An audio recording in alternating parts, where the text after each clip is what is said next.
डरावनी कहानियों में आपका स्वागत है। दोस्तों, आज की कहानी आशू सिंह जी ने भेजी है। आशू सिंह जी बताते हैं जब वो अपने गांव गए थे 2006 में, तो वहाँ उनको अपने गांव की घटना पता चली जो वो बता रहे हैं। तो अब हम उनकी कहानी उनके पॉइंट ऑफ व्यू से सुनेंगे। दोस्तों, बात है 2006 की। इनके गांव में एक लड़का रहता था मंजीत नाम का, जिसकी उम्र होगी 17 से 18 साल। जो इनका गांव है बहुत ही बीहड़ है, पिछड़ा हुआ है। दोस्तों, वहाँ पे उस समय ना तो लाइट थी, बस गांव सबसे अलग था। आसपास बाग थे, जंगल थे, और घर से ही आधा किलोमीटर दूर पे एक नदी थी, और नदी के उस पार एक जंगल हुआ करता था। उसके बीच से रास्ता था, मतलब पगडंडी। उसके बाद 2-3 किलोमीटर चलने के बाद साइकिल भी आप ले रहे हैं तो आप साइकिल से चल नहीं सकते हैं, तो आप पैदल चलेंगे साइकिल को पकड़े पड़े पगडंडी पे। उसके बाद जब मेन रोड आएगी तो वहाँ से आप साइकिल चला के आगे जा सकते हैं। तो बताते हैं कि मंजीत की एक भाभी थी, तो मंजीत की भाभी को अपने मायके जाना था। तो मंजीत ने कहा कि भाभी मैं छोड़ देता हूँ, ठंडी का टाइम था। मंजीत ने भाभी का सूटकेस साइकिल के पीछे रखा और जाने लगे।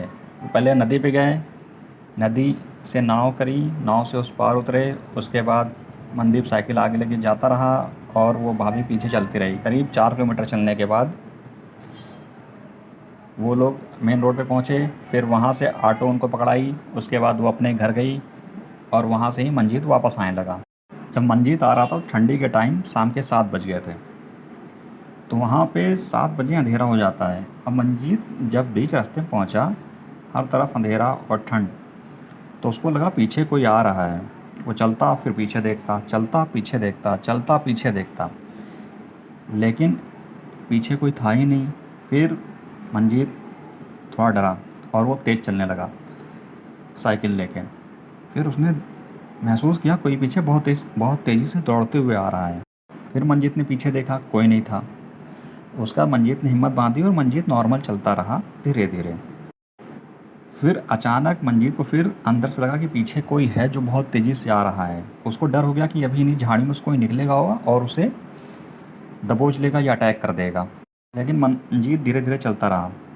उसे लगा शायद कोई व्यक्ति होगा, कोई चोर हो सकता है, कुछ भी हो सकता है इतनी सुनसान जगह में। वो नॉर्मल चलता रहा।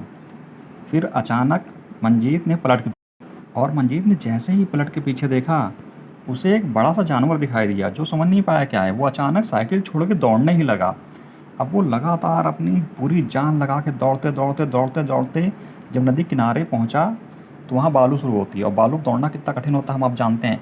वो बालू पे दौड़ता रहा, नदी किनारे आ गया। अब नदी में पानी ज़्यादा था, कूद तो सकता नहीं था, वहीं चिल्लाने लगा। नाव वाले का नाम था शंकर। शंकर शंकर भैया, शंकर भैया, शंकर भैया। तो नाव वाला उस तरफ था, वो नाव लेके आया। पूछा क्या हुआ मंजीत? कह रहा भैया वहाँ कोई दौड़ा रहा है, हमको कोई दौड़ा रहा है। उन्होंने कहा रुको देखता हूँ। तो उन्होंने देखा वहाँ कोई नहीं था। वो अंदर नहीं गए, उन्होंने वहीं देखा कि कोई नहीं है। बोले चलो चलो तुम घर चलो। वो नाव बैठा के उसको लाए, छोड़े। वो अपने घर गया और सबको कह रहा है मेरे पीछे कोई है, मेरे पीछे कोई है। लेकिन किसी ने उसकी बात का यकीन ही नहीं किया। सबको लगा 17-18 साल का लड़का है तो क्या हुआ, डर गया होगा। लेकिन वो कहता रहा कि कोई पीछे दौड़ा रहा है, कोई पीछे दौड़ा रहा है। कोई नहीं माना। फिर दोस्तों मंजीत की तबीयत रात में ख़राब हुई और वो सुबह तक मर गया। लेकिन वो पूरी रात यही कह रहा था कि पीछे कोई दौड़ा रहा है, दौड़ा रहा है। दोस्तों, 17-18 साल के लड़के के साथ ऐसा हो गया, अजीब बात है। क्या ऐसा भी होता है या कुछ और हुआ हो और ये कहानी फैलाई गई हो?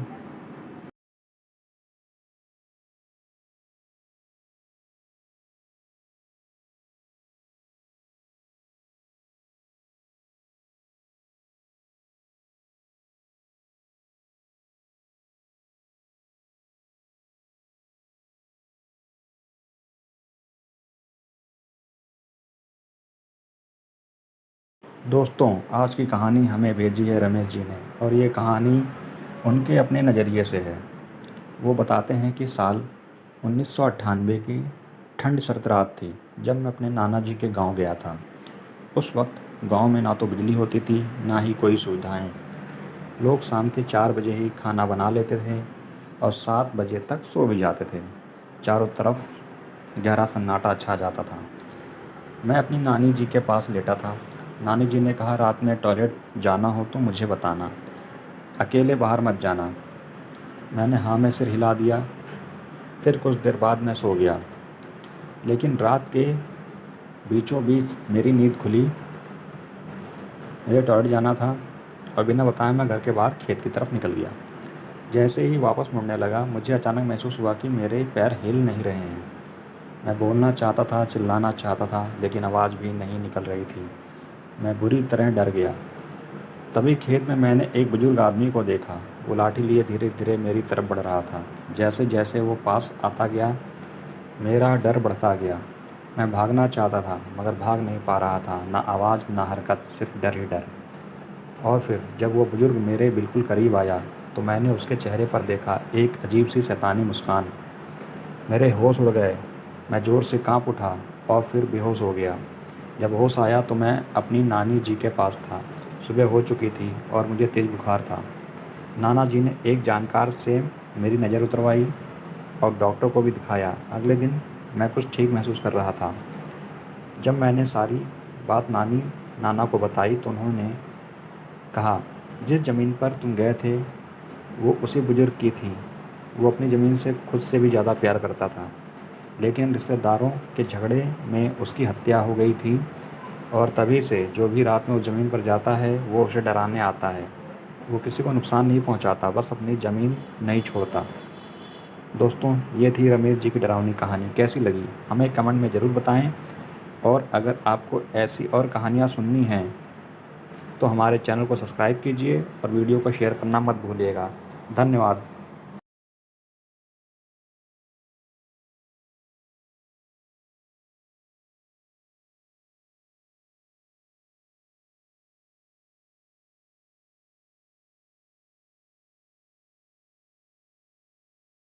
हेलो दोस्तों, आपका स्वागत है हिंदी डरावनी कहानियाँ। दोस्तों, आज की कहानी हमें भेजी है रामलाल जी ने, जो उत्तर प्रदेश के गांव से बिलोंग करते हैं। अब हम ये कहानी उनके नज़रिए से सुनेंगे। रामलाल जी कहते हैं कि मैं गांव में ही रहता हूँ। मैं जब छोटा था तो अपने दोस्तों के साथ भुट्टे के खेत में खेल रहा था। भुट्टा मक्के के खेत में मचान पे खेल रहे थे। फिर अचानक इनके पिताजी ने इनसे कहा कि मैं घर जा रहा हूँ खाना खाने, तुम यहीं बैठो, जब मैं आ जाऊँगा तब तुम जाना। तो रामलाल जी मचान पे बैठे हुए थे और वो अपने दो दोस्तों को बुला भी लिए। तो उनके दोस्त भी आ गए, उनके साथ बैठ खेलने लगे। उनके पिताजी खाना खाने चले गए। तो उनके दोस्तों ने कहा, भाई घर से थोड़ा गुड़ लेते आओ। तो रामलाल जी बोले, ठीक है, लेके आता हूँ।